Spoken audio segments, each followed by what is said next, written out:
cognitivo moderado a severo, ¿no? Cuando ya el adulto mayor, por ejemplo, eh, ya se olvida de cosas bastante, ¿cómo les puedo decir? Ya es bastante perceptible el olvido, ¿no?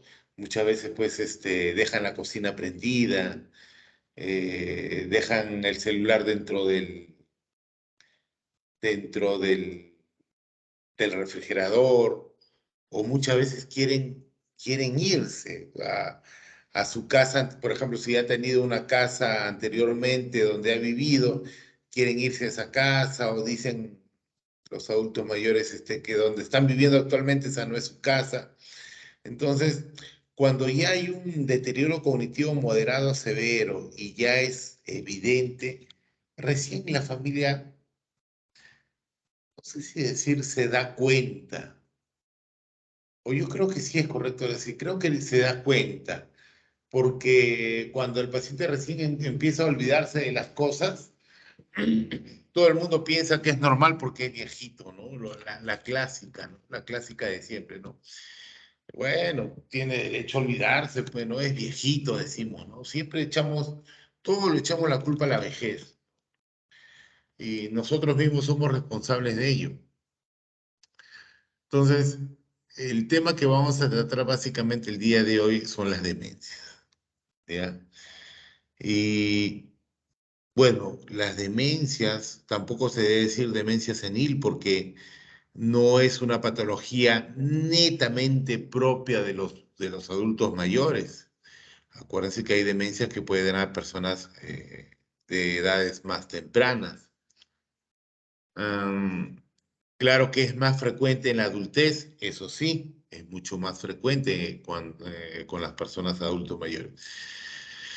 Em, dicho esto, eh, las demencias, hay un grupo grande de demencias, ¿no? Las más frecuentes pues son las demencias tipo Alzheimer, que es la más conocida y la más frecuente, las demencias vasculares, ¿no? Secundarias a algún proceso vascular cerebral, ¿no? Ya sea un accidente cerebrovascular isquémico, hemorrágico, las demencias frontotemporales, ¿no? Que estas demencias frontotemporales son muy sui generis, ¿no? Inicialmente el paciente pues no tiene, inicialmente el paciente pues no tiene deterioro cognitivo como en las demás demencias, ¿no? Más el paciente debuta pues con cambios de conducta, ¿no? ¿No? El paciente generalmente va a debutar con cambios de conducta. Y, y estos cambios de conducta van hasta la alteración pues de las relaciones sociales, por ejemplo, en el trabajo, o muchas veces con los vecinos, ¿no? Han sido personas muy colaboradoras, muy respetuosas, y de un momento a otro el abuelito, pues, comienza a botar la basura frente a la casa del vecino, comienza a discutir con el vecino por cualquier tema, o muchas veces eh, comienzan a fastidiar a las chicas, ¿no? Comienzan a enamorar a las señoras, a las vecinas, ¿no? Son esos viejitos verdes que decimos, no, ese viejito verde, ¿no? No es nada de viejito verde, generalmente este adulto mayor está desarrollando pues una demencia de tipo frontotemporal. Y esta demencia lo conozco de primera mano, porque mi compañero de la universidad, cuando yo estuve haciendo la residencia, empezó a sentir estos síntomas, ¿no? Mi amigo, como todo médico para ocupado, ¿no? A veces cometemos ese gran error, ¿no? Trabajamos y trabajamos y a veces no damos el debido valor y el tiempo a nuestras familias, ¿no? Sobre todo a veces a nuestros padres, ¿no? Porque a veces nos gana el trabajo y no damos el tiempo suficiente, pero lo que pasa es que en él, por ejemplo, llegaba del trabajo y encontraba, por ejemplo, la computadora de su casa que alguien había estado viendo pornografía, ¿no? Entonces, inicialmente, bueno, él lo vio, bueno, mi viejo de repente estaba viendo, ¿no? Pero esto se fue incrementando y se fue acrecentando, ¿no? La chica que tenían, la empleada que tenían, por ejemplo, se duchaba, se entraba a ducharse y el viejito buscaba la forma para mirarla, ¿no? Cuando se está duchando, ¿no? Entonces, muchas veces, pero no había deterioro cognitivo, al menos evidente en su momento. Lógico que después puede presentarse el deterioro cognitivo. O sea, todas las demencias tienen que ver deterioro cognitivo definitivamente, pero no debutan de esa manera. Debutan muchas veces con los cambios de comportamiento, de conducta, ¿no? Esas son las demencias frontotemporales. Muy bien, ¿se ve la lámina? Sí, doctor, sí se ve. A ver, ¿se ve mucho mejor ahí? Sí, doctor.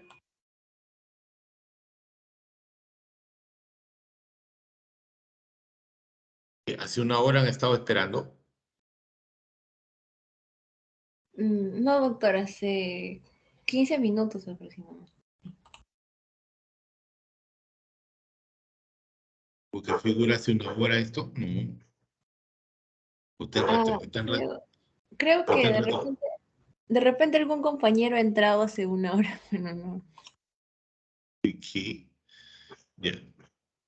Bueno, sí. Bueno, justo hacen bulla a todo el mundo ahora. A ver, vamos a hablar de las demencias. Un segundo, por favor.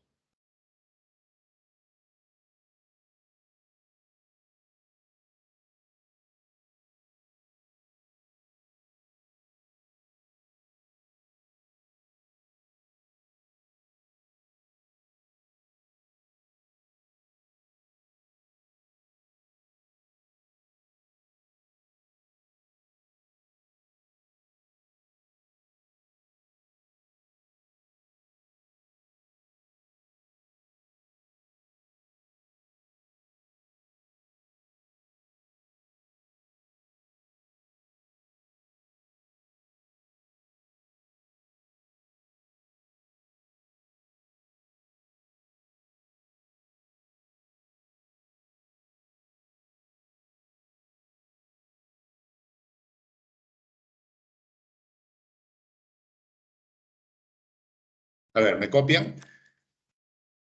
Sí, ¿Se doctor, me sí le escucho. escucha?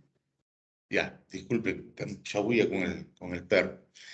Entonces, veníamos hablando que eh, las demencias de por sí, bueno, son mucho más frecuentes en los adultos mayores, ¿no? Pero no es un tema que es básicamente de las personas mayores, ¿no?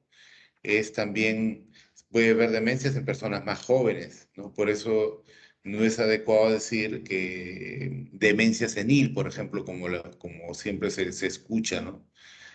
La demencia puede darse en en etapas más jóvenes también, no siempre es en la etapa adulta mayor. Entonces, las más conocidas o las más frecuentes son pues la demencia degenerativa como el Alzheimer, ¿no? Que es la más común y es la más frecuente definitivamente. De ahí viene las demencias de tipo vasculares, ¿no? De ahí podemos tener las demencias frontotemporales por cuerpos de Lewy, ¿no? Por otro tipo de patologías, como por ejemplo diabetes, también está relacionado bastante con demencias, ¿no? Entonces, ¿qué es al final demencia, no? Demencia, pues, es un síndrome clínico adquirido y progresivo, ¿no? Eso uno lo va adquiriendo y es progresivo, o sea, no es algo agudo, no es que yo la semana pasada estuve bien y esta semana mi papá se empezó a olvidar de las cosas. o está desorientado y conversando de otras cosas, ¿no? O ve cositas, tiene alucinaciones visuales, auditivas, ¿no? Entonces, si te dicen eso no es una demencia, puede ser cualquier otra cosa, un delirium, qué sé yo, pero la demencia es algo progresivo, ¿no? A veces hay progresiones de 1 o 2 años, ¿no? Lo que pasa es que la familia nunca se da cuenta, ¿no? No se dan cuenta los familiares, no se dan cuenta, ¿no? Y solamente se dan cuenta cuando ya la demencia o el deterioro cognitivo es bastante avanzado, ¿ya? Entonces, ¿y por qué se caracteriza? Por afectar las funciones intelectuales superiores. ¿De qué hablamos? Del deterioro de la memoria, deterioro de la memoria de corto y largo plazo. Generalmente la que se afecta es la memoria eh, de corto plazo. Es la primera que se afecta. ¿Me escuchan ahí? ¿Escuchan ahí? Sí, doctor, sí lo escuchamos. Ya, perfecto.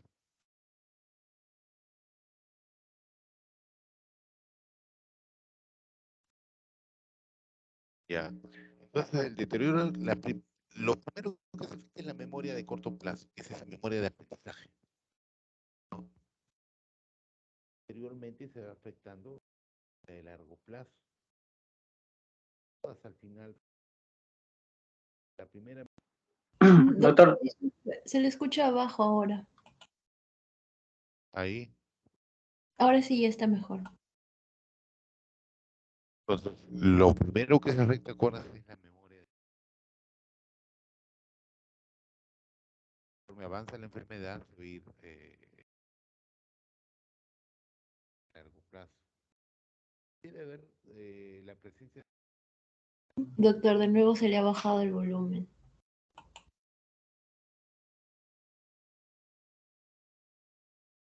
Ah, ahí, Se le escucha pero bajito, doctor. bien bajito. Sí, Ahí. ahorita. Ahí ya está mejor. Bien. Bueno. A ver, entonces, debe haber al menos la presencia de los siguientes déficits, ¿no? Cognitivos, por ejemplo, las apraxias o las alteraciones, pues, de las funciones ejecutivas, ¿no? Agnosias, afasias, ¿no? Tiene que ver también alteración de la conducta, ¿no? Puede haber alteración de la conducta laboral y social. Como les dije, en la demencia, por ejemplo, frontotemporales, ¿no? Lo primero que se afecta es la conducta laboral, porque, por ejemplo, puede darle a personas que todavía están en etapa laboral y puede tener conflictos dentro del trabajo y todo eso, ¿no? También a nivel social. Y no debe existir alteración del nivel de conciencia. No debe existir alteración del nivel de conciencia. ¿Sí? Porque si hay alteración del nivel de conciencia, entonces ya no es una demencia, ¿no? Puede ser cualquier otra cosa.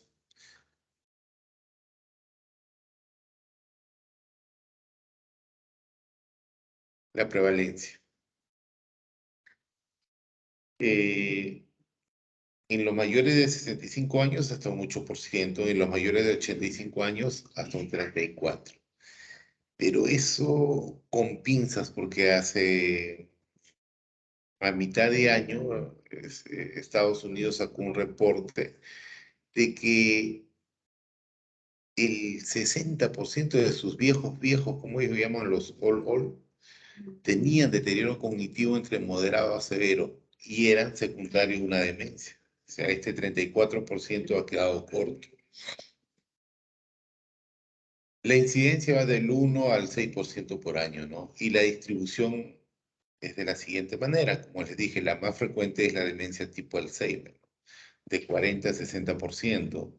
De ahí viene la demencia vasculares, ¿no? Secundarios, pues a, a algún proceso vascular, ¿no? Infarto cerebral, un DBC hemorrágico o un proceso, por ejemplo, traumático, un TEC severo, ¿no? Entonces dejan secuelas neurológicas, ¿no? Y las mixtas, 11,8%, ¿no? Y la secundaria es un 9,2%. Ahora, Esta clasificación actualmente se sigue estudiando y lo que se ha encontrado es que todas tienen un tronco común, ya sea la demencia tipo Alzheimer, ya sea la demencia vascular. Y en los próximos años yo estoy completamente seguro de que esta clasificación va a ir variando o va a cambiar, ¿no? Porque si todas tienen un tronco común, ¿no? Que tiene que ver con el beta amiloide, con la proteína tau, entonces no tendríamos por qué diferenciarlos, ni en degenerativa, ni en Alzheimer, ni en vasculares, ni en mixtas, porque todas tienen un tronco común, ¿no? Y eso lo vamos a ver más adelante. O en todo caso no sería tanta la división, ¿no? Ustedes van a encontrar una serie de clasificaciones cuando lean, van a encontrar diferentes tipos de clasificaciones, ¿no? Y a veces eso genera confusión cuando nos ponemos a buscar los artículos y todo esto, ¿no? Eh, por eso tenemos una clasificación etiológica, topográfica y evolutiva. Cuando hablamos de una clasificación etiológica es generalmente cuál es la causa que está generando esto, ¿no? Y tenemos, por ejemplo, en las demencias degenerativas, las vasculares y las secundarias, según la etiología, ¿no? Dentro de las degenerativas tenemos a la enfermedad de Alzheimer, la demencia por cuerpos de Lewy, la enfermedad de Wilson y la Corea de Huntington. Dentro de las vasculares tenemos al infarto múltiple único, la enfermedad de pequeños vasos, las hemorragias por hipoperfusión, ¿no? Aquellos pacientes, por ejemplo, que hacen hipotensión sostenida o que hacen infarto y posteriormente, por ejemplo, hacen paro cardiorrespiratorio y le sacan del paro, pues, esa hipoperfusión que hubo a nivel cerebral, pues genera una serie de secuelas neurológicas, ¿no? Y las demencias secundarias, por ejemplo, ¿no? Acá tenemos las demencias infecciosas, ¿no? Hay una enfermedad que es una enfermedad por priones. Entonces, ustedes han escuchado la enfermedad de la vaca loca, que no es frecuente acá en el país. Inclusive creo que casos reportados en el país son bajísimos, ¿no? Demencias tóxicas por metales pesados, demencias de tipo metabólica y también por patología neurológica, ¿no? Lo que hemos visto es una clasificación etiológica, ¿no? Buscando cuál es la causa. Y esta de acá es una clasificación topográfica, ¿no? De acuerdo al área que está siendo afectado. Y ahí lo dividimos en corticales, subcorticales, córticos subcorticales. Entonces, dentro de las corticales tenemos la enfermedad de Alzheimer, ¿no? Va a alterarse más la corteza cerebral y donde va a haber más alteración de la memoria, del lenguaje, de las praxias, ¿no? Las subcorticales está la Corea de Huntington y la enfermedad de Parkinson. Y dentro de las demencias córticos subcorticales está la demencia vascular y la demencia por cuerpo de Lewy.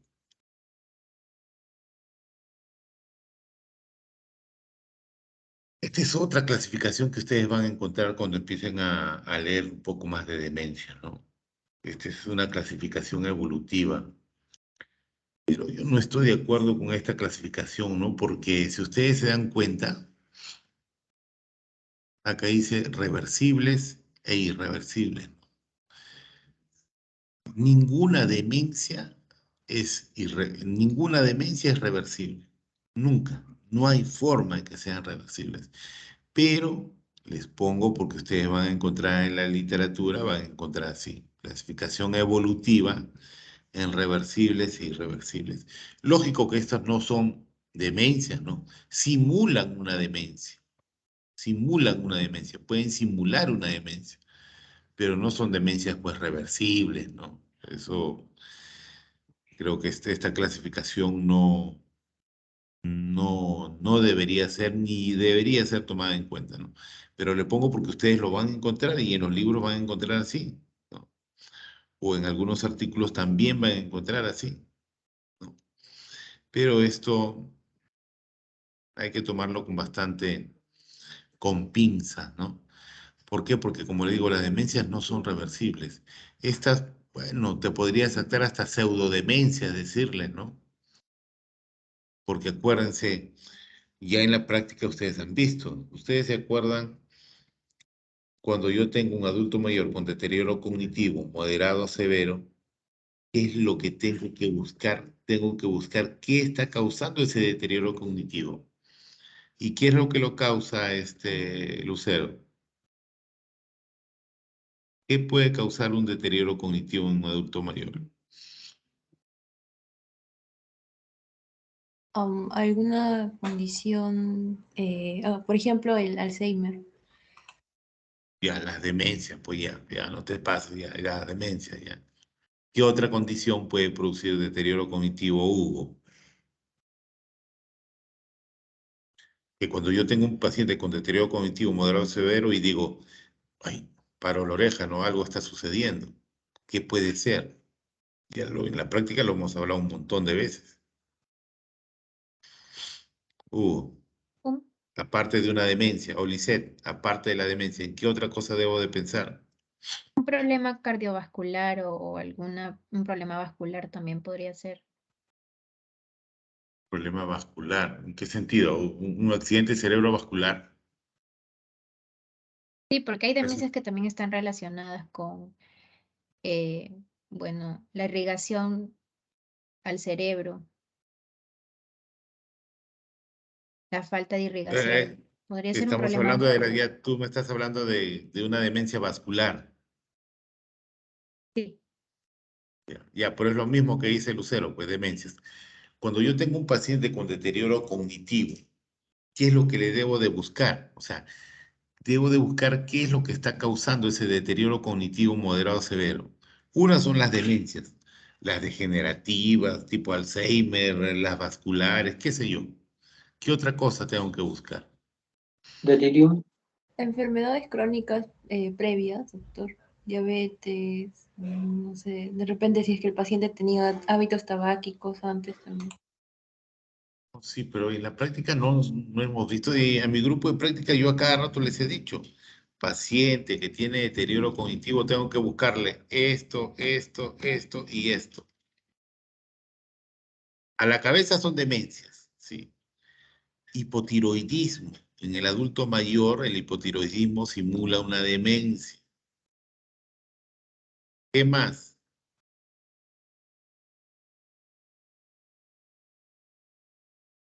¿Qué más, Albeniz?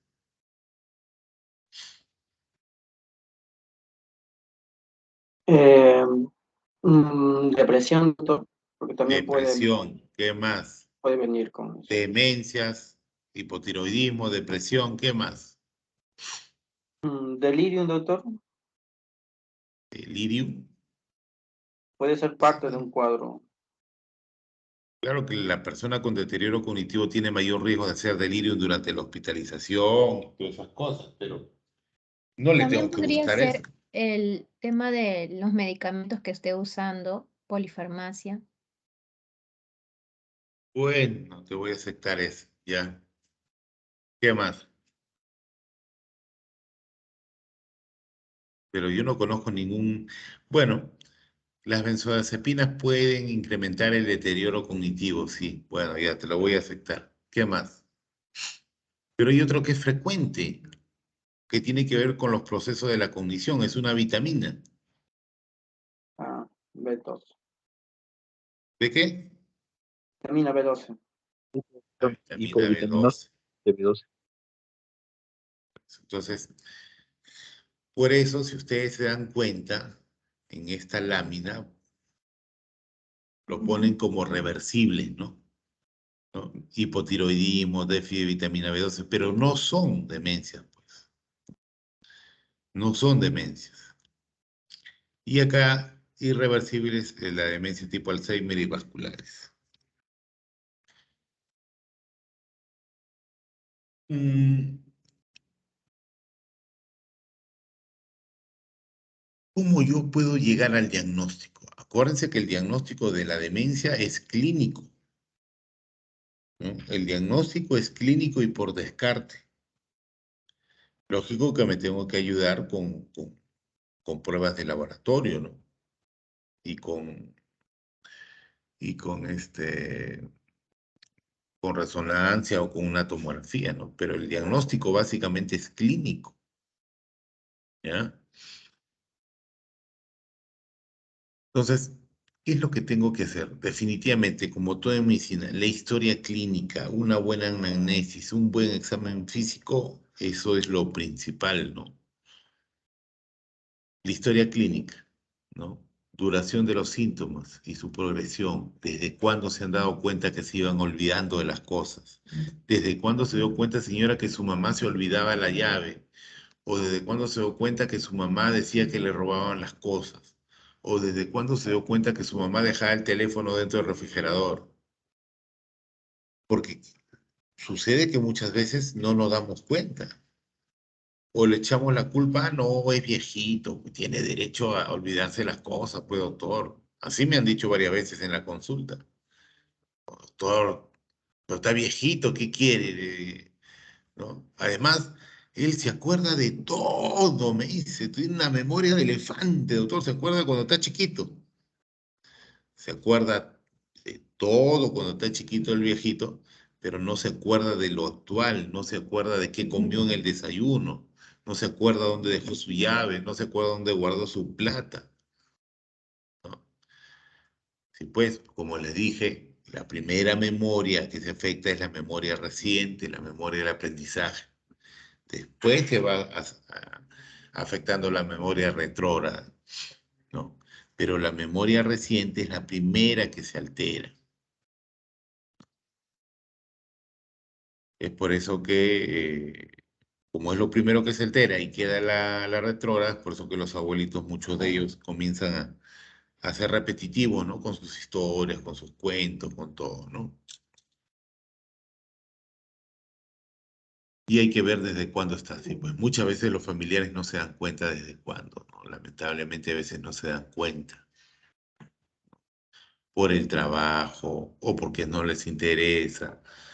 No se dan cuenta. Y se dan cuenta cuando el viejito pues se quiere aventar del segundo piso, el viejito se quiere calatear, se quiere ir de la casa, recién se da cuenta de la familia, ¿no? Si no, no se dan cuenta. Entonces, siempre hay que ver la duración, desde cuándo, ¿no? Acuérdense que es progresivo, no es agudo. Las demencias no son agudas. Si alguien te dice, no, mi papá estaba bien hace una semana y ahora ya tiene alucinaciones, ve cosas, eso no es demencia. Eso no es demencia. Puede ser cualquier cosa menos demencia. Hay que ver también en la historia la presencia de síntomas específicos, ¿no? Relacionados con la memoria, ¿no? La memoria reciente, ¿ve? Y la remota es la que permanece, ¿no? El aprendizaje es el que está afectado. Y el lenguaje, ¿no? Problemas para encontrar las palabras y dificultad para expresarlas. Hay algunos pacientes, por ejemplo, con un tipo de demencia que, por ejemplo, te dice, tiene ala, tiene pluma, tiene pico y vuela, pero no sabe decir que es una paloma. No puede decirlo. También se ve afectada pues la habilidad visoespacial, no hay pérdida de esas habilidades, ¿no? El funcionamiento ejecutivo, ¿no? El cálculo, el planeamiento, hay apraxia, ¿no? Las praxias son las tareas motoras aprendidas, ¿no? Por ejemplo, cómo untar el pan, ¿no? Poner mantequilla al pan, qué sé yo. Esas cositas el paciente se va olvidando con el tiempo. Todo lo motor aprendido se va olvidando, se va olvidando. Hay cambios de conducta o de personalidad, ¿no? Sobre todo en las demencias frontotemporales. Y lógico que en los estadios más avanzados ya hay los síntomas psiquiátricos, ¿no? Apatía, delusiones, alucinaciones, paranoia, ¿no? Bueno, y ahí está pues avanzadísimo, ahí ya serías un ciego si el familiar no se da cuenta, ¿no? Pero en las etapas iniciales generalmente no se dan cuenta, ¿no? Y estos pacientes llegan en etapas avanzadas a la consulta, ¿no? ¿Qué más tenemos que ver en la historia clínica? La funcionabilidad. Acuérdense que hemos dicho que estos pacientes van perdiendo las praxias y todas estas cosas, ¿no? Entonces, su capacidad funcional va disminuyendo, ¿no? Las actividades básicas de la vida diaria, las actividades instrumentales, las van perdiendo. También hay que evaluar eso, ¿no? Y ahí tenemos que determinar si es un paciente qué tipo de paciente es, si es un CAT-A, CAT-B, CAT-C, si es un paciente dependiente leve, moderado, severo, ¿no? ¿Qué soporte social tiene? Lamentablemente en nuestro país, los adultos mayores, eh, en su gran mayoría no tienen un buen soporte social. Y hablo no solamente del soporte social desde el punto de vista económico, porque ustedes saben que casi el 35 al 40% de los adultos mayores en nuestro país no tienen una pensión, o no reciben una pensión, sino también desde el punto de vista familiar, ¿no? Muchos de ellos, sus hijos están fuera, ¿no? Están en otro departamento, en otro distrito, y como están con el trabajo, nunca van a verlos, no tienen tiempo para verlos. Y el abuelito vive con otra abuelita que también tiene deterioro cognitivo. Entonces, imagínate, ¿no? Dos abuelitos que se están demenciando. Terrible situación. Hay que ver la historia médica, ¿no? ¿Qué comorbilidades tuvo? Si es hipertenso, si es diabético, si tiene fibrilación auricular. Si yo veo un paciente hipertenso, diabético, con fibrilación auricular que nunca se ha sido tratado, lo más probable es que este abuelo tenga una demencia vascular, ¿no? Acuérdense que la fibrilación auricular produce microtrombos y va lanzando estos microtrombos al cerebro, ¿no? Tiene que haber una revisión completa de la medicación, incluyendo la sobremedicación y los productos de base de hierba, ¿no? Porque a ellos mucho les gustan las hierbas. Historia familiar. Si yo he tenido un papá, mamá con demencia, ya fui, ¿no? Lo más probable es, si tengo las condiciones, porque la carga genética la tengo, pero si yo en el medio ambiente donde estoy, me da hipertensión, me da diabetes, dislipidemias, qué sé yo, todo eso definitivamente lo voy a desarrollar, ¿no? Y bueno, viene la revisión de sistemas, incluyendo el tamizaje para depresión y abuso de alcohol o sustancias, que también se tiene que hacer en estos pacientes, ¿no?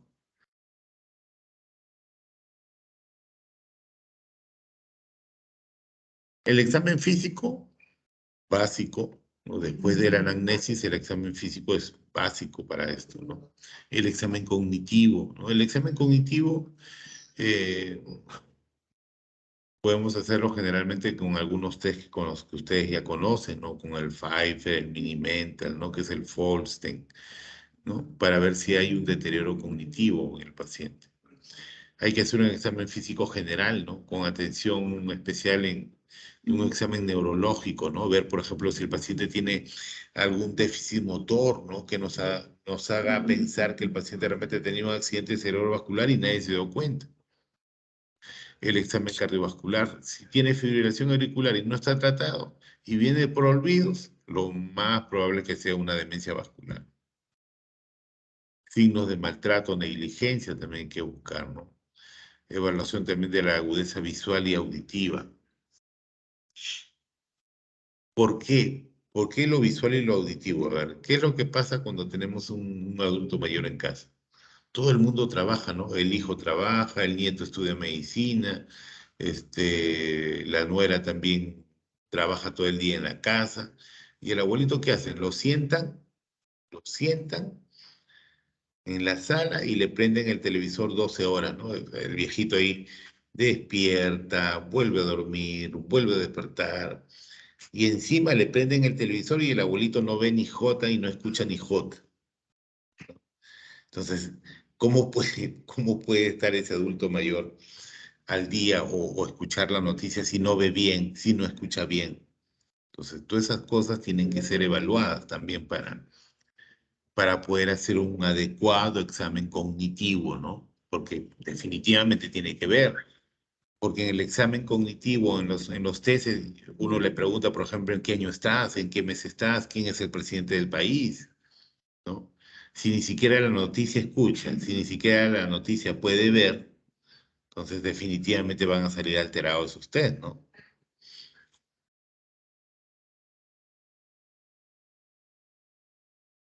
Con respecto a los test de tamizaje, eh, la efectividad de los test en pacientes asintomáticos para demencia es controversial, ¿no? O sea, a ver, yo me voy a una comunidad y aplico el Pfeiffer o el Folsen a todos los adultos mayores, ahí no sirve, probablemente no sirva. Pero si yo lo aplico en los pacientes que acuden a la consulta o acuden porque se olvidan de las cosas o tienen algún tipo de alucinaciones auditivas, visuales, ahí esos test cobran mayor relevancia, ¿no? Mayor relevancia. Ahí esos test funcionan. También se ha visto que van muy bien estos test en las personas mayores de 80 años. Entonces, ahí es donde cobra bastante relevancia los test. Pero si yo voy a una comunidad y quiero aplicarla en una comunidad común y silvestre, no, generalmente no, no ayuda mucho, ¿no? Pero sí va a ayudar en los pacientes que acuden a la consulta por olvidos, ¿no? Por alucinaciones visuales, auditivas. En ellos sí va a ayudar. Y sobre todo en los pacientes mayores de 80 años. ¿Ya? Y bueno, este es el más conocido y el más cortito, ¿no? Que todo el mundo lo conoce, ¿no? Que es el test de Pfeiffer, ¿no? Es un instrumento que nos permite evaluar la presencia de deterioro cognitivo, ¿no? Con una especificidad y una sensibilidad del 96 y 68% respectivamente, ¿no? Y que dentro de la evaluación geriátrica integral es útil, ¿no? Como un método de screening.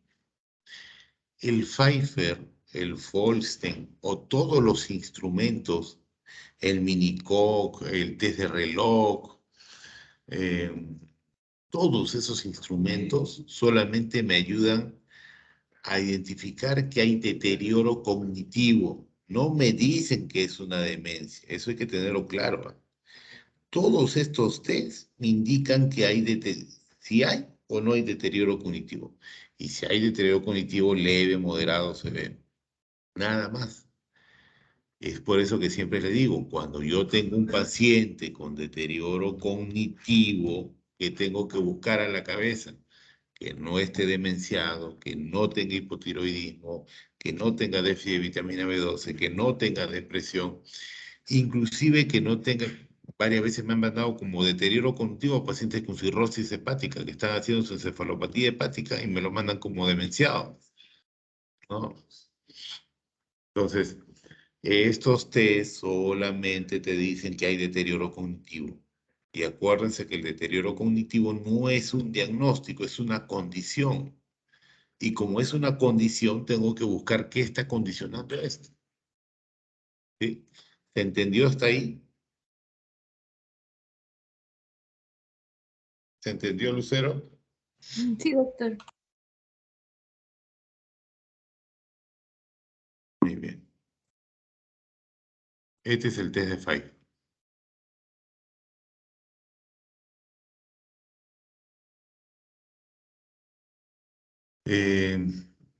10 preguntas sencillas. ¿Cuál es la fecha de hoy? El día, el mes, el año. ¿Qué día de la semana estamos? Lunes, martes, miércoles. ¿En qué lugar estamos? ¿No? ¿Dónde estamos? ¿Cuál es el número de teléfono? Bueno, muchos de los adultos mayores no se acuerdan de los números de teléfono, pero a veces generalmente hay que cambiar, por ejemplo, ¿cuál es la dirección de tu casa?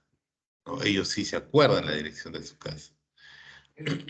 ¿Cuántos años tiene? ¿Dónde nació? ¿Cuál es el nombre del presidente del país? ¿Cuál es el nombre del anterior presidente del país? ¿Cuál es el primer apellido de su mamá? Y la parte del cálculo, ¿no? Hacerles restar, ¿no? Entonces, de 0 a 2, si tiene 2 errores, es normal. Si tiene de 3 a 4 errores, un deterioro cognitivo leve. Y ahí el deterioro cognitivo leve quiero detenerme un ratito. El deterioro cognitivo leve cobra gran importancia. ¿Por qué? Porque se ha visto que los pacientes que tienen deterioro cognitivo leve pueden evolucionar a una demencia. En los próximos 4 o 5 años pueden desarrollar una demencia.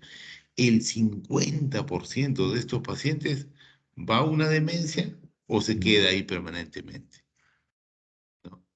Entonces, por eso es importante detectar qué paciente tiene un deterioro cognitivo leve, ¿no? De 7 a 10 errores, deterioro cognitivo moderado. De 8 a 10, deterioro severo. Generalmente los pacientes llegan aquí, con deterioro moderado y deterioro severo. Entonces, a partir de acá tenemos que empezar a buscar qué es lo que le está causando. En su gran mayoría es una demencia, en su gran mayoría. Pero también puede ser un hipotiroidismo nunca tratado. Encontramos la TSH en 25, 26 de elevado. Si la TSH ustedes saben que es hasta 4, ¿no? Entonces, hay que tener bastante en cuenta esto. El minicoco, que es otra prueba de screening, ¿no? El minicoco es una prueba que consta de rememorar 3 palabras. O sea, yo le doy al paciente, a ver, lápiz, papel, tijera. Y comienzo a seguir elaborando, haciéndole preguntas, o le hago que haga el test de reloj, ¿no? Entonces, cuando combino el test de reloj con rememorar palabras, eh, este instrumento va a llegar a una sensibilidad del 99% y una especificidad del 93%. O sea, es bastante alto, ¿no? Es bastante alto. Ahora, es un instrumento simple, corto, sencillo, sensible y aceptado para adultos mayores, ¿no? Y no influenciado por nivel de educación, ¿no? Y la parte del idioma. Muy bien, ¿alguna pregunta hasta ahí?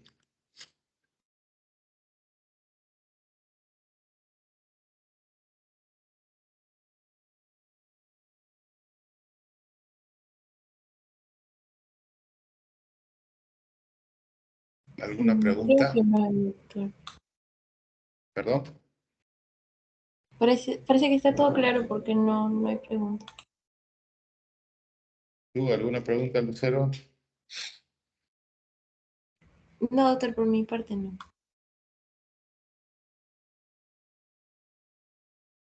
Muy bien. Vamos a ver este cuadrito de la fisiopatología de las demencias. ¿Se acuerdan que al inicio les dije que los estudios se continúan haciendo? Lamentablemente, eh, a nivel mundial, los estudios para demencia no son muchos. Si comparamos estudios, por ejemplo, de estudios para demencia con estudios de disfunción eréctil, los estudios de disfunción eréctil 15 a 20 más superiores que a estudios por demencia, ¿no? O sea, tengo 20 estudios de disfunción eréctil y tengo 2 estudios de demencia, ¿no? Lamentablemente la demencia no da plata, pues, ¿no? Entonces, para los laboratorios, ¿no? Definitivamente. Entonces, no hay mucha inversión para el estudio de las demencias, ¿no? Por eso siempre decía un maestro, ¿no? Acá en 50 años vamos a tener pacientes demenciados con erección y no van a saber para qué se utiliza. Entonces, vamos a ver un poco de la fisiopatología. ¿Se acuerdan que yo al inicio les dije que estaba cambiando y que los estudios estaban avanzando y que ya no debería llamarse, se está proponiendo que ya no debería llamarse demencias degenerativas, demencias vasculares ni mixtas? Y es por esto, miren ustedes.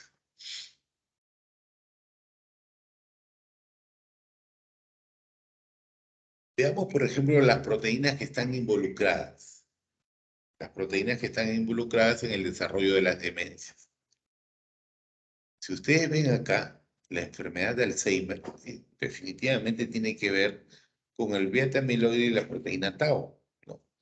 Que ustedes saben que esto al final produce los ovidos neurofibrilares y los que producen la apoptosis neuronal. Miren en las demencias frontotemporales. ¿Quién está involucrado? Proteína tau. Miren en las demencias vasculares, beta amiloides. Y si vamos a los factores genéticos, miren Alzheimer, APOE4. Miren demencia vascular, APOE4. Miren las demencias por cuerpos de Lewy, PC1, la proteína PC1 y PC2, PC1 y PC2, PPA. Es por eso que ahora se está proponiendo lo que les digo, pero todavía no hay un consenso donde diga, ¿saben qué, señores? Todo se va a llamar demencia y se acabó, porque todas tienen un punto común. Inclusive el tratamiento ha ido cambiando con el tiempo. Cuando yo era residente, estamos hablando del 2007, hace ya que unos 16, 17 años, la memantina, que es un medicamento inhibidor del MNDA, solamente estaba reservada para las demencias vasculares. Y en los últimos 7 u 8 años, ya las indicaciones vienen que puede utilizarse para cualquier tipo de demencia, que sea demencia degenerativa, demencia vasculares, demencias frontotemporales, ya se puede utilizar ese medicamento para cualquier tipo de demencia. ¿Y por qué hacen esto? Por esto que les estoy indicando, ¿no? Por esto. Miren también, por ejemplo, los factores de riesgo. Son muy similares para todos, son muy similares. Miren Alzheimer, edad, escolaridad, vascular, factores vasculares, perdón, hipertensión, diabetes, obesidad, tabaquismo, traumas craneal, deterioro cognitivo leve. Y vean las demencias vasculares, dice demográficos, ¿no? Ateroscleróticos, genéticos, relacionados pero también las vasculares tienen mucho que ver con la obesidad, con el tabaquismo, con la demencia, perdón, con la diabetes. Bueno, acá en las frontotemporales está la parte genética también, ¿no? Traumas craneales, disfunción tiroidea. Acá en los cuerpos de Lewis se necesita estudiar un poco más, ¿no? Se necesita hacer más estudios, definitivamente. Y en la fisiopatología, la hipótesis es que hay apoptosis neuronal, por ejemplo, en la enfermedad de Alzheimer, hay apoptosis neuronal por la metabolismo del beta amiloide y la proteína tau. Y en la demencia vascular, básicamente hay isquemia, hay edema cerebral, microhemorragias y disrupción del balance de la homeostasia del cerebral.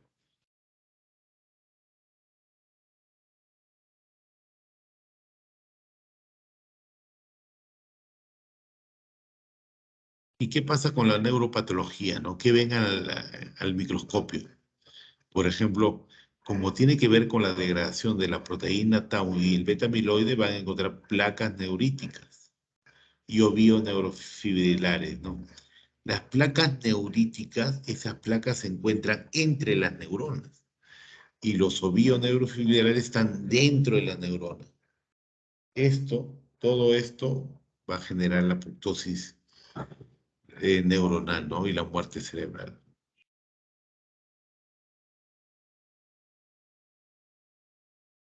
Acá, por ejemplo, en la demencia de tipo vascular, por ejemplo, puede haber problemas a nivel de grandes vasos, pequeños vasos, angiopatías, amiloidosis cerebral, infarto arterial, infartos multifocales, encefalopatías subcorticales.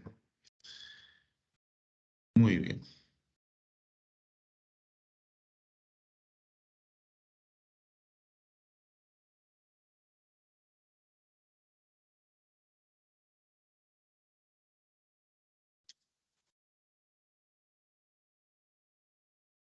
Eh, Vamos a hablar de la enfermedad de Alzheimer. Bueno, el descubridor de la enfermedad de Alzheimer es Alois Alzheimer, ¿no? Está presente, dice, entre el 5% de los adultos mayores de 65 y un 20% en los mayores de 80. Pero como le digo, eso está cambiando, ¿no? Como le digo, hay un último reporte que ha salido este año y Estados Unidos dice que los mayores de 80, sus pacientes mayores de 80 años tienen deterioro cognitivo leve, moderado, severo, en casi un 60%, ¿no? El Alzheimer es más común en las mujeres, ¿no? Definitivamente. ¿Y qué se va a encontrar en la patología, ¿no? Atrofia cortical, de predominio parieto-temporal y ventriculomegalia. Hay muerte neuronal y pérdida del árbol dendrítico. Hay proliferación de astrocitos y gliosis. Y la presencia de lo clásico, ¿no? Las placas seniles y los ovioneurofibrilares, ¿no?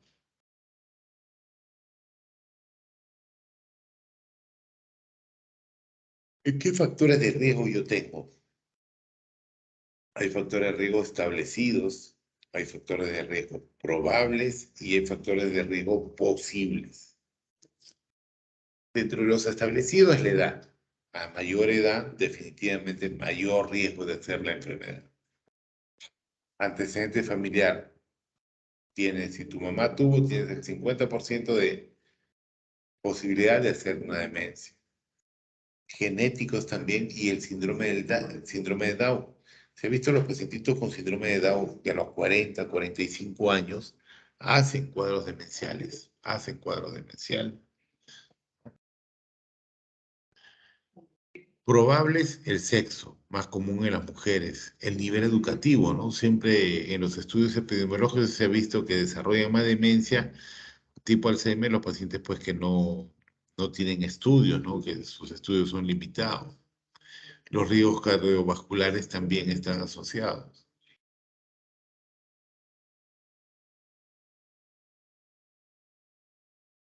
Y dentro de los posibles tenemos la edad de los padres, la herencia materna, el hábito de fumar, el alcoholismo, la dieta, la asociación con otras patologías, como por ejemplo el Parkinson, la depresión, la exposición de aluminio y otras exposiciones profesionales, ¿no?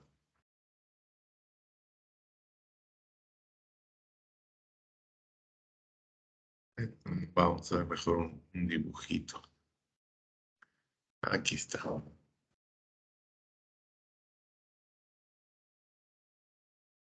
En este dibujo, mire, van a ver, ¿no? Hay disminución de la parte cortical. Disminuye. Miren los surcos, por ejemplo. Miren estos surcos, comparen estos surcos con estos surcos de acá.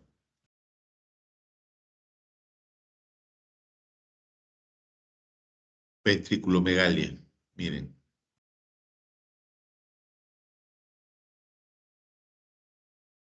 lo que les decía, ¿no? Las placas neuríticas y los ovioneurofibrilares. Las placas neuríticas entre las neuronas y los ovioneurofibrilares dentro de la neurona. Todo esto producto de qué? Del beta amiloide y la proteína tau. Esta es una neurona normal y esta es una neurona patológica, ¿no? Los ovioneurofibrilares y las placas de amiloide, ¿no? Miren, todo esto en su conjunto pues produce la muerte neuronal, ¿no? Todas estas dos lesiones, ¿no? Van a producir la muerte neuronal. Esta es una resonancia. Miren cómo está el cerebro, ¿ve? No hay cerebro. Todo esto en negrito es líquido. Todo el cerebro está lleno de líquido. Miren estos ventrículos, cómo han quedado. Miren la corteza, ¿eh? Miren los surcos. Estos ya no son surcos, son cañones. Miren, todo líquido. Todo está lleno de líquido. Toda la bóveda craneana está llena de líquido.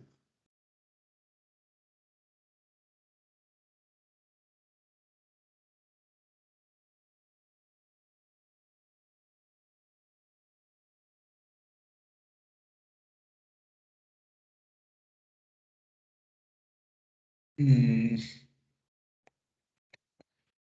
Estas son Y hemos visto lo que es demencia tipo Alzheimer, ¿no? Ahora vamos a ver demencia multiinfarto. Es la segunda demencia en frecuencia. Después del Alzheimer viene la demencia.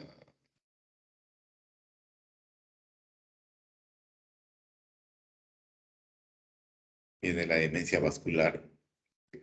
Eh, Aquí, a diferencia de la demencia tipo Alzheimer, el comienzo es más definido a veces, ¿no? El familiar te puede decir, sí, doctor, yo me di cuenta que mi papá, después de que salió de alta por su accidente cerebrovascular que tuvo, ahí me empecé a dar cuenta de que su memoria empezó a fallar. Entonces, más o menos hay un tiempo eh, definido, ¿no? No es como en el Alzheimer, que por ejemplo la familia ni sabe cuándo empezó, ¿no? Cuándo empezó.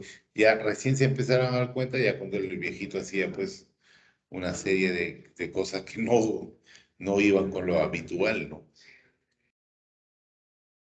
¿No? Entonces, en cambio, una vascular sí pues es más claro, por así decirlo, ver cuándo empieza el problema, ¿no?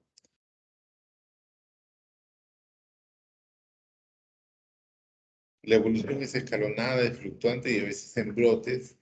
Se acompaña de signos focales neurológicos. Lógico, si he tenido un accidente cerebrovascular, ya sea isquémico o hemorrágico, voy a quedar con una secuela neurológica. Va a haber déficit motor de distintos grados. Otros signos orgánicos de insuficiencia vascular, ¿no? Coronaria, de miembros superiores. Va a haber también incontinencia emocional, ¿no? Risa, llantos inmotivados muchas veces. En la vascular se han dado cuenta que el cálculo muchas veces está conservado, ¿no? El curso es progresivo de 4 a 8 años.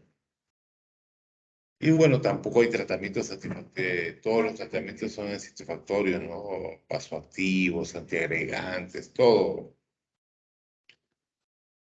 No hay, no hay forma como se pueda mejorar esa parte, ¿no? ¿Y cuáles son los factores de riesgo? La edad avanzada, la presión elevada, la historia previa de ictus, el consumo de alcohol, las cardiopatías, la exposición a pesticidas, el bajo nivel educacional, ¿no? La diabetes,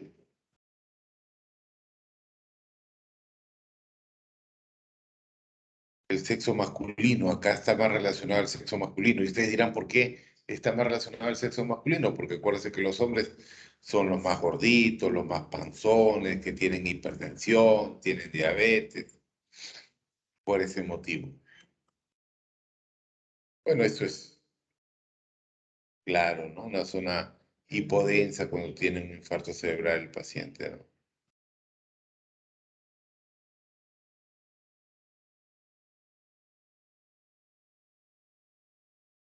Estas son las características clínicas de la demencia.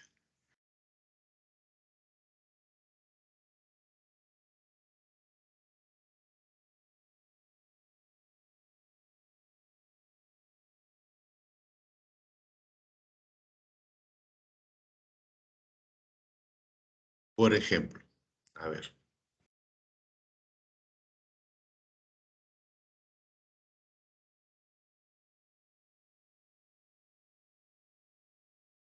en la demencia tipo Alzheimer, ¿qué es lo que predomina? Olvida las conversaciones, las citas, los planes. No puede planificar. En la demencia frontotemporal, desinhibición, cambio en el decoro personal, conducta inapropiada, impulsiva, repetitiva y ritualista. Lo que les decía, ¿no? Lo que yo ya le venía diciendo, ¿no? Muchas veces no debutan con deterioro cognitivo, sino con cambios de conducta.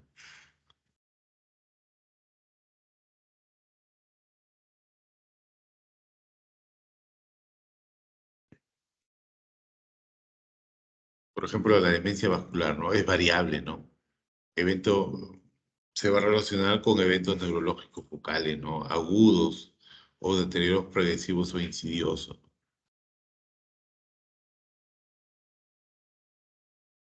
Muy bien. ¿Alguna pregunta hasta acá?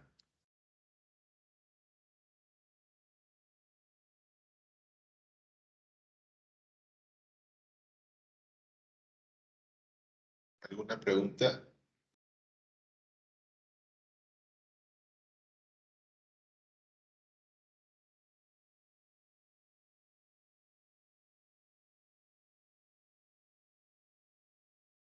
¿Alguna Está pregunta? claro, doctor.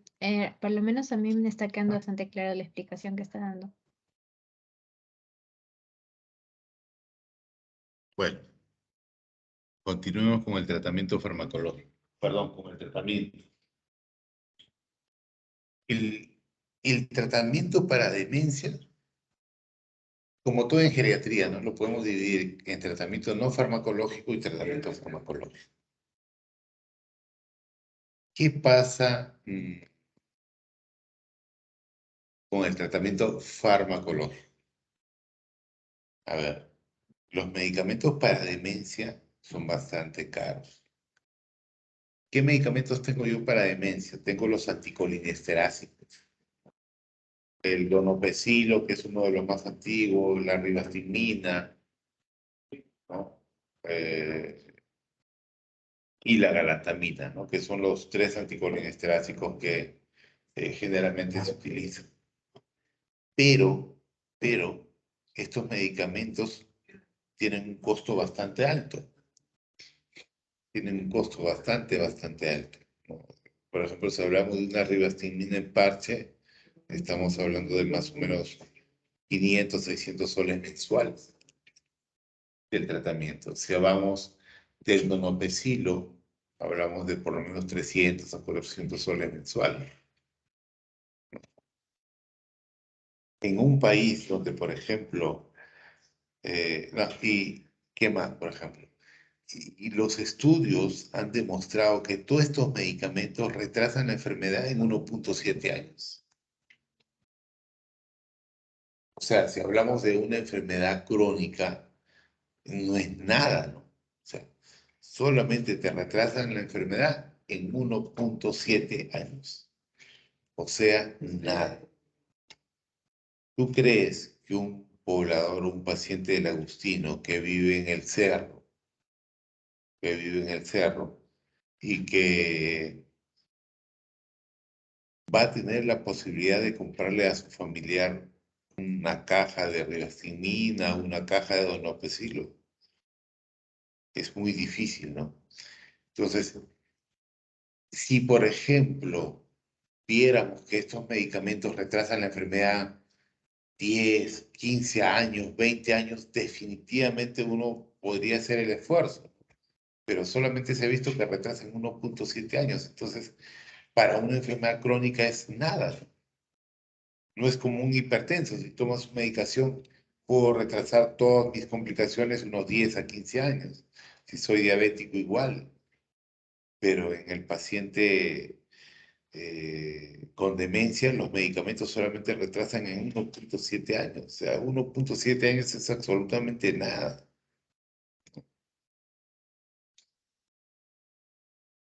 Entonces, por eso que yo creo, y definitivamente no está descrito en ningún lado. Por eso que para mí lo más importante es el tratamiento no farmacológico en nuestro país, en nuestras condiciones, con estos pacientes que yo les digo, ¿no? ¿Por qué? Porque el familiar gana 900 soles y no lo va a hacer comprar una caja de rivastigmina que cuesta 600 soles. Entonces, acá sí cobra gran importancia el tratamiento no farmacológico. ¿Qué está dirigido a qué? Está dirigido a que yo trate de mantener en lo posible la independencia y mantenerlo funcionalmente ese paciente adulto mayor. Porque si ese paciente comienza a volverse dependiente, ese, en caída libre se va a volver un dependiente completo. Entonces, lo importante acá es el tratamiento no farmacológico, ¿no? Y que está dirigido a mantener la funcionabilidad del paciente, ¿no? Por eso es que dice dentro de las recomendaciones es la modificación arquitectónica, ¿no? Para que el paciente pues pueda continuar haciendo sus actividades, ¿no?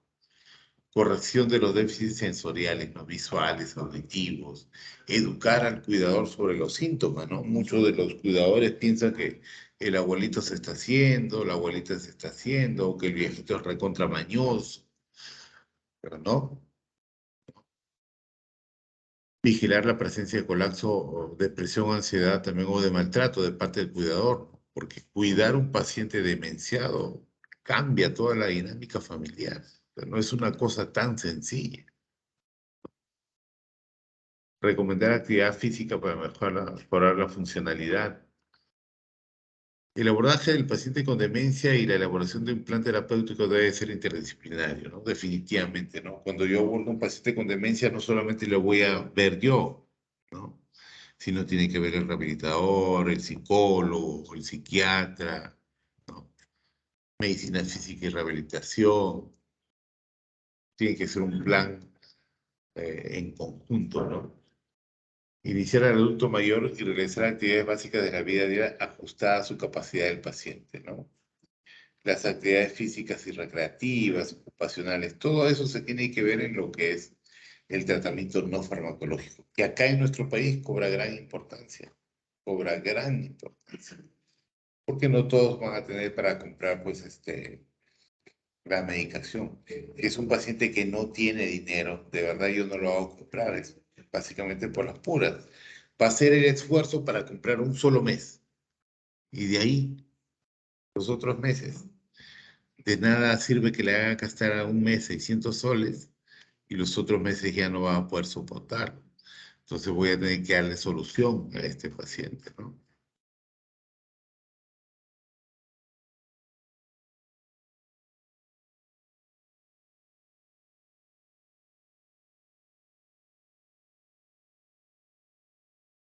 Entonces, dentro de los medicamentos que tenemos está el donopecilo, que son los anticolinesteráticos, o el donopecilo, la rivastigmina, la galantamina, ¿no? Todos estos medicamentos, como les dije, para retrasar solamente la enfermedad en 1,7 años. Es una nada que se retrase la enfermedad, una enfermedad crónica como esta. Y bueno, hay otros medicamentos como los inhibidores del MNDA, que no los he puesto acá, y está la memantina, que el principal medicamento es la memantina. La memantina, como les dije anteriormente, estaba reservada solamente para las demencias vasculares en estadios avanzados. Nada más, era la única forma que se daba. Pero ahora con el tiempo se ha visto que la memantina puedes darle en cualquier etapa de la demencia, en cualquier etapa. ¿Ya?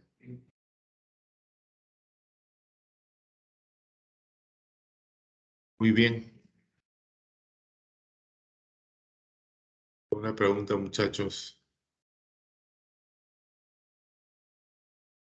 Buenas noches. ¿Se me escucha? Sí, sí. Albeniz, dime. Yo sí, yo he visto a un paciente, en realidad que actualmente no, podría decirse, no es que no le eche una población general, pero aparentemente no tiene Alzheimer, ¿ya? El paciente tiene como 25 años aproximadamente, pero el ¿Cómo, paciente cómo, cómo? ya es un paciente de 75 años, aparentemente no tiene Alzheimer, ¿no? Y ahora me puse a pensar luego de la clase y le cuento, ¿no? Pero el paciente ya tuvo un episodio de ACV hemorrágico, hace como Ujú.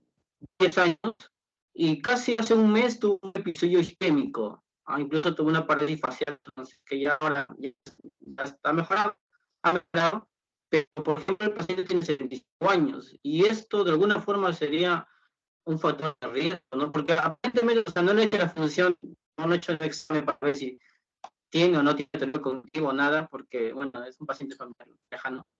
Pero en este caso el paciente tendría todo un factor de riesgo, ¿no? Y en este caso, doctor, como decía, ¿no? Hasta ahorita, como que los familiares todavía no se quejan de un problema de esto, pero puede que más adelante se puedan quejar. Aquí, digamos que si estuviese en una etapa ¿qué es lo que yo le podría recomendar al familiar, ¿no? En este caso. A ver, te he escuchado más o menos, Albeniz, porque se entrecorta. No sé si alguien lo escuchó mucho mejor que yo, pero la parte que te he entendido, que es un paciente de 75 años que ha tenido un infarto, primero ha tenido una hemorragia cerebral y después ha tenido el último infarto, pero que nadie todavía le ha hecho sus exámenes para ver si hay deterioro cognitivo. Hasta ahí te he entendido. Ujú. Hasta Y ahí claro, ajá. la pregunta era, en este caso, puede tener un riesgo de tener demencia de pronto, ¿no? Entonces, ¿yo cómo puedo evitar eso? ¿Qué es lo que se haría en este caso, ¿no? Porque no da ningún signo de alerta. Bueno, los familiares no dicen nada, no es que viva con el paciente, ¿no? Pero los familiares no dicen nada hasta ahorita. ¿Qué es lo que uno debería hacer, por ejemplo, ¿no? En ese caso. Claro, a ver, te cuento, por lo que vimos en los cuadritos, por ejemplo, ¿no? El factor genético influye bastante, ¿no? Eh, hay pacientes, por ejemplo, eh, y lo que siempre nosotros nos preguntamos, hay pacientes que tienen lesiones mínimas en el cerebro, sí, pequeñísimas, ¿no? Y desarrollan demencia. Hay pacientes que tienen la mitad del cerebro con un infarto, la mitad, que ni siquiera pueden ya caminar, pero no desarrollan demencia, ¿no? Tienen un deterioro cognitivo leve, ¿no? Entre leve y moderado y que se mantiene en el tiempo, pero no desarrollan una demencia, ¿no? Entonces, va a depender mucho de la carga genética que tengas para desarrollar, ¿no? Entonces, la pregunta es, que siempre se ha hecho, ¿no? ¿Por qué esos pacientes que tienen una pequeña lesión mínima, o sea, una pequeña lesión y que no ni siquiera tiene secuela neurológica, cómo pueden haber desarrollado una demencia? Y otros pacientes que tienen la mitad del cerebro con isquemia no tienen demencia. Entonces ahí va lo que veíamos en el cuadrito, ¿no? Tiene que ver con la parte genética, tiene que ver con la proteína tau, con el beta mieloide, ¿no? Chao, chao. ¿No? Tiene que ver con el beta mieloide, tiene que ver con la proteína tau, ¿no? Para que el paciente pueda desarrollar demencia. Probablemente tu familiar o tu conocido, primero habrá que determinar si realmente tiene o no tiene deterioro cognitivo. Y si tuviera deterioro cognitivo, lo más probable es que sea una demencia de tipo vascular, ¿no? Por todos los antecedentes que tú me has dicho. Ahora, ¿cómo vas a protegerlo? ¿Cómo vas a minimizar todo esto? O sea, ¿cómo vas a mejorar su condición? Primero, o sea, controlando sus factores de riesgo. Definitivamente, si él, lo más probable es que sea hipertenso, controlando adecuadamente la presión, lo más probable es que sea dislipidémico, por lo que tú me estás diciendo, o probablemente sea diabético también. O sea, lo único que queda en este momento es la prevención, ¿no? Desde el punto de vista de sus comorbilidades, ¿no? Que estén controladas para que el proceso no siga incrementándose, ¿no? Básicamente eso. Pero primero es determinar si tiene o no tiene deterioro cognitivo. ¿Sí, Albeniz? Sí, doctor, está bien. Bueno, el ACV hemorrágico fue por un accidente que tuvo, ¿no? Pero ahora el último ha sido por un problema, creo que al final fue de tipo, mm, tenía triglicéridos elevados, algo así, estaba entendiendo. Creo que era más por tipo metabólico, ese tipo. Entonces, en ese caso sería tratar de eh, cuidar, ¿no?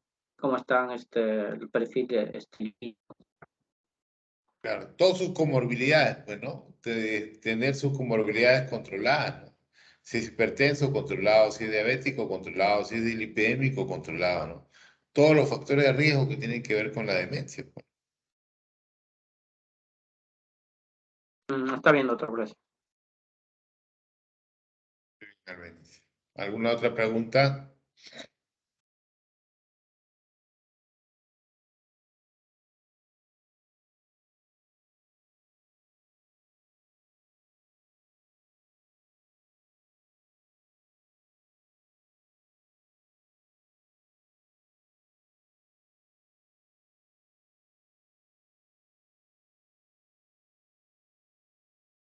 ¿Alguna otra pregunta? Doctor, una pregunta más. En función del test de Minicom, ¿en qué casos se podría usar, doctor? ¿No? Porque al final también evalúa demencia, ¿no? Pero también tenemos el otro que es el Pfeiffer. ¿En No qué casos se evalúa utilizaría Minicom? demencia. No evalúa demencia, evalúa deterioro cognitivo, nada Perdón, más. deterioro cognitivo. Yo soy el que tengo que a partir de ahí buscar si es una... Yo tengo que buscar si a partir de ahí ese paciente tiene o no tiene demencia. Ok, ok, Dime, doctor. No, ok, doctor, tiene razón. Entonces, ¿en qué caso, por ejemplo, podría usarlo? Porque, bueno, ¿en qué casos?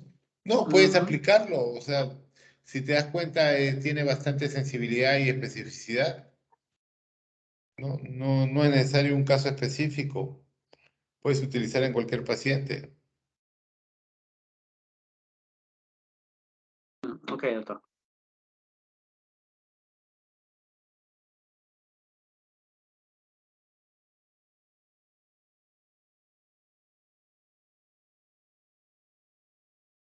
¿Una otra pregunta?